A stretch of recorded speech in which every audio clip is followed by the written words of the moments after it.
নুরুদ্দিন জাহাঙ্গীর ঘরের মধ্যে ঢুকবেন, ঢোকার পরে ধর্ষককে শনাক্ত করলেন কোন জায়গাটায় অবস্থান করছেন। এমন তো অবস্থায় তিনি খারাপ কাজে লিপ্ত। নুরুদ্দিন জাহাঙ্গীর তিনি দ্রুত চলে গেলেন আর পেছন দিক থেকে ধর্ষককে তিনি ধরে ফেললেন। আর বুড়িমাকে বললেন, বুড়িমা তুমি বাতিটা নেভায়া দাও। যুবকের কল্লা ফেলে দিলেন, কল্লাটা হাতের মধ্যে নিয়ে চুলগুলি ধরেছেন।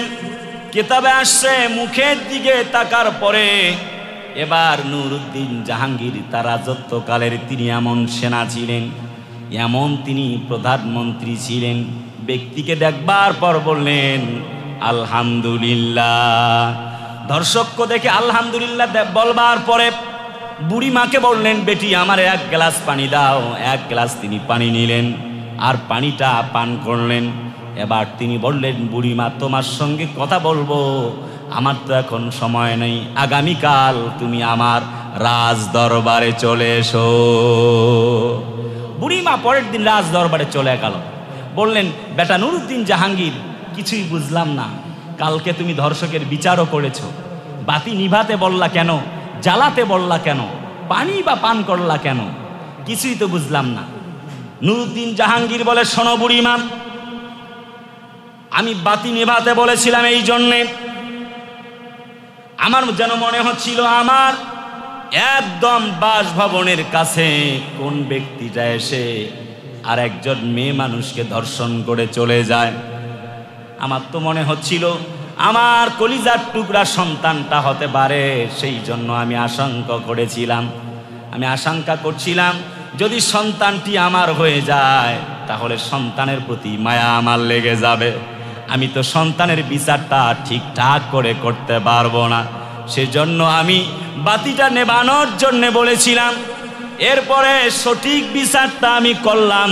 ওয়ামাল্লাম ইয়াহকুম বিমা আনজালাল্লাহ ফাউলাইকা হুমুল কাফিরুন ফাউলাইকা হুমুজ জালিমুন ফাউলাইকা হুমুল ফাসিকুন। জোরে বলি আল্লাহু আকবার। যারা আল্লাহর বিধান কোরআন দিয়ে বিচার ফয়সালা করে না, আল্লাহ বলেন ওই ব্যক্তিগুলি হলো কাফের। যারা আল্লাহর বিধান দিয়ে বিচার ফয়সালা করে না তারা হলো জালেম। যারা আল্লাহর বিধান দিয়ে বিচার ফয়সালা করে না তারা হলো ফাসেক। আমি তো ফাসেক হতে চাই না, কাফের হতে চাই না, আমি তো জালেম হতে চাই না। সন্তানের বিচারটা সঠিকভাবে করবার জন্যে আমি নুরুদ্দিন জাহাঙ্গীর তোমাকে বাতি নেভাতে বলেছিলাম। সুবহানাল্লাহ, জোরে বলবেন না? তার মানে যদি আমার সন্তানও হয় বাতি নিভানো থাকবে, আমার সন্তানকে জবাই করতে আমার একটুকু আমার মনটা কাঁদবে না। আমি তোমাকে বাতি জ্বালাতে বললাম এই জন্যে ওভারকাম শিওর হওয়ার জন্য আসলেই সন্তানটা আমার কিনা।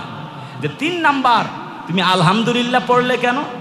নুরুদ্দিন জাহাঙ্গীর বলে, বেটি শোনো, আমি যখন দেখলাম সন্তানটা আমার না, আমি মনে মনে ভেবেছিলাম এত বড় অকারেন্স, এত বড় গুনাহের কাজ, আমার বাড়ির পাশে আমার সন্তান ছাড়া আর কেউ হবে না, আমার তো মুখের মধ্যে চুনকালি পড়ে গেল। যখন আমি দেখলাম আমার সন্তান জেনা থেকে বেঁচে আছে, এই কুকর্মের সঙ্গে লিপ্ত নয়, আমি তখন আল্লাহর জন্য নিজেকে উৎসর্গ করলাম। Glorify the name of your Lord, আল্লাহর জন্যে শুকুর গুজার হলাম। আলহামদুলিল্লাহ রাব্বিল আলামিন। জোরে বলি আল্লাহু আকবার। ও আল্লাহ, সকল প্রশংসার মালিক তুমি, তোমার হাতেই জগৎ সমূহের সব কিছু যাচনা। সুবহানাল্লাহ, জোরে বলি। যিনি জগৎ সমূহের মালিক তিনি তার কাছে প্রশংসা করলেন। বুড়িমা বলে, বেটা তুমি 1 গ্লাস পানি পান করলে কেন বলো? নুরুদ্দিন জাহাঙ্গীর চিৎকার মেরে আসমানের দিকে উঁচু করে বলছেন, তুমি কি জানো না কোরআনে আল্লাহ পাক বলেছেন, ইয়া আইয়ুহাল্লাযীনা আমানুত্তাকুল্লাহা হাক্কা তুকাতিহি ওয়ালা তামুতুন্না ইল্লা ওয়া আনতুম মুসলিমুন।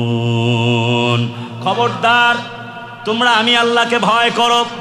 মনে রেখো, খবরদার, আল্লাহ হুমকি দিয়ে বলেছেন, খবরদার তোমরা আমি আল্লাহকে ভয় করার মতো করো যেভাবে করা দরকার।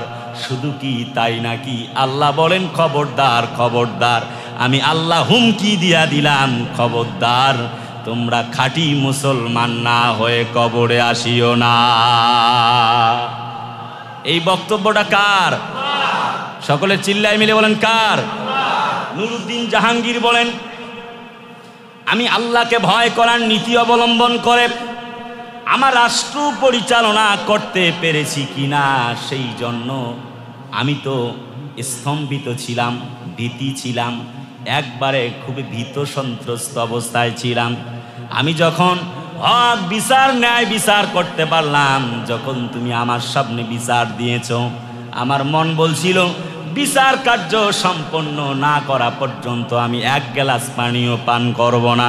তোমার সন্তান যখন সেনাবাহিনীতে চাকরি করে, তোমার বৌমা ধর্ষণের শিকার, আমি মনে মনে ভাবছিলাম যতক্ষণ পর্যন্ত ধর্ষকের বিচার না হবে ততক্ষণ পর্যন্ত এক গ্লাস পানিও পান করব না। আমি কিছুই খাই নাই। ধর্ষককে জমিন থেকে বিদায় দেবার পরে আমি এক গ্লাস পানি পান করেছি। যখন শাসকের কাছে বিচার আসছে, খাবার বন্ধ করে দিয়েছে, এক গ্লাস পানিও পান করে নাই।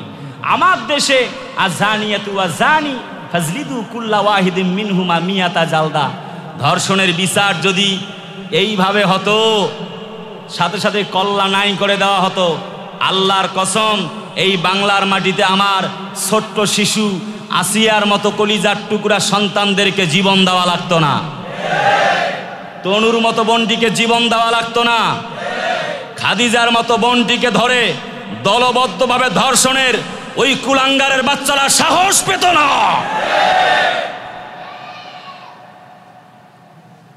ধর্ষণের সেঞ্চুরি করে বেটা।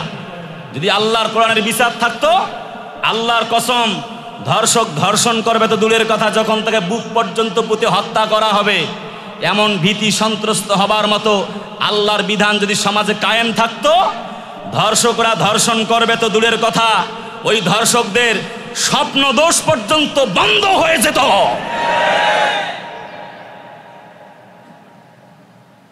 কিন্তু আল্লাহকে ভয় করার নীতি, কোরআনের আইন সমাজে আছে? চিল্লায় বলেন আছে? তাহলে আমাদের সমাজটা সোনালী সমাজ হয়ে যেত। কলিজার টুকরা প্রিয়জন আপনজনেরা, সময় খুব কম হবার কারণে আমি লম্বা আলোচনায় আপনাদের সাথে আমি যেতে পারছি না। আমি আপনাদেরকে আল্লাহ রাব্বে কারিমকে ভীতি, তাকে ভয় করার নীতিটা আর একটু বলবার চেষ্টা করছি। আপনারা আছেন তো? কারা কারা ঘুমাচ্ছেন হাত তোলেন। এই মিয়া সাহেবরা হাত তুলছে। ঘুমাইলে কি হাত তোলা যায়? তাহলে হাত তুলছেন কেন? হ্যাঁ, হুজুগে তুলছে? আমার হুমায়ুন চাচা ওর তুলছে নাকি? না, উনি খুব মনোযোগ আছে, বোঝা গেল, খুব আমার দিকে তাকায় তাকায় ওয়াজ শুনতেছে। মাশাআল্লাহ, আপনারা খুবই ভালো। এই বড় বাড়ি হচ্ছে এক টুকরো বাংলাদেশ, ঠিক কি না? আমাদের অনেকে চলে গেছে, যারা চলে গেছে তাদের যাত্রা পথ, যারা গ্রামের বাড়িতে চলে গেছে তাদের যাত্রা শুভ হোক, আমরা বলছি আমিন। ঈদ শেষে আমাদের মাঝে তারা আবার ভালোভাবে ফিরে আসুক, এই প্রার্থনা আমরা রবের কাছে করছি। আর একবার বলি আমিন। আমি শুধুমাত্র রমজানের শিক্ষার ওপরে একটি পয়েন্ট দিয়ে শুরু করেছি, বলেছি 6টি পয়েন্ট শুরুতে বলে নিয়েছি। 1 নাম্বার পয়েন্টের ব্যাখ্যা চলছে, আমি ব্যাখ্যা করে শেষ করতে পারবো না, সেই জন্যে শর্টকাট করে শেষ করে আমি আপনাদের সাথে পয়েন্টগুলিকে সামারাইজ করব ইনশাআল্লাহ। 1 নাম্বার চলছে, আল্লাহ ভীতি অর্জনের জন্য রমজান মাসটা আমাদের মাঝে এসেছিল।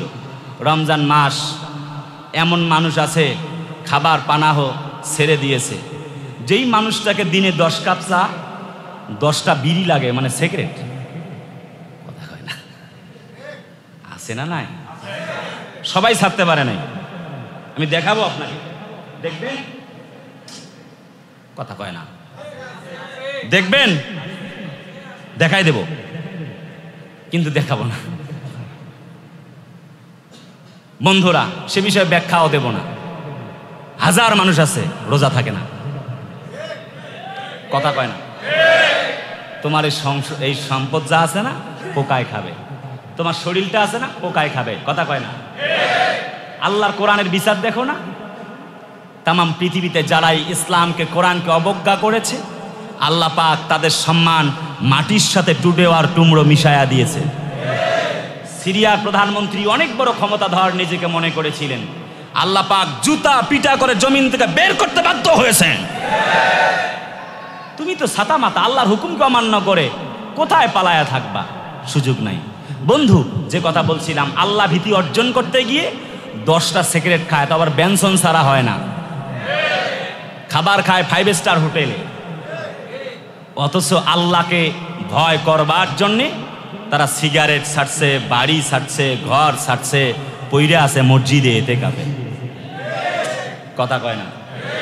এমন মানুষের দৃশ্য গোটা পৃথিবীতে আছে, যারা আল্লাহকে ভালোবাসে, তার জন্য খাবার ডাক্তার পরীক্ষা করে খাবার দেয়, কিন্তু আল্লাহর এই বান্দা দিনে 5 বার না হলে খাবার খায় না, কিন্তু আল্লাহকে ভয় করে একবারও খায় না, শুধু ইফতার আর সেহরি।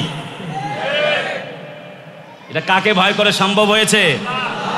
এইটা হচ্ছে, এর নাম হচ্ছে ভীতি অর্জন, আর এটাই শিক্ষা দেবার জন্য রমজান মাস এসেছে।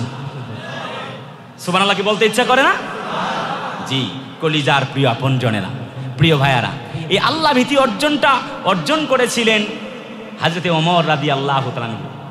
সংক্ষেপ করে বলছি, তিনি জেরুজালেম সফর করবেন, একজন দাসকে সাথে নিলেন। একদম সামারাইজ বলবো, যখন তিনি চলছেন একটা ঘোড়ায় করে সওয়ার হয়ে, কিছুক্ষণ তিনি লাগাম টানে আর কিছুক্ষণ তার গোলাম টানছে। জেরুজালেমের বাদশা সে সময় সফরিনিয়াস, তিনি সে সময় প্রধানমন্ত্রীর দায়িত্ব পালন করছেন। একটি পর্যায়ে তারা বলল, ওমরের সাথে আমাদের চুক্তি আছে। ওমর চলে গেল, কাছাকাছি এক পর্যায়ে মোটামুটি আর অল্প কিছু পথ বাকি আছে। গোটা পথ হযরত ওমর একজন করে পাল্টাপাল্টি করে তারা রশি টানছিলেন।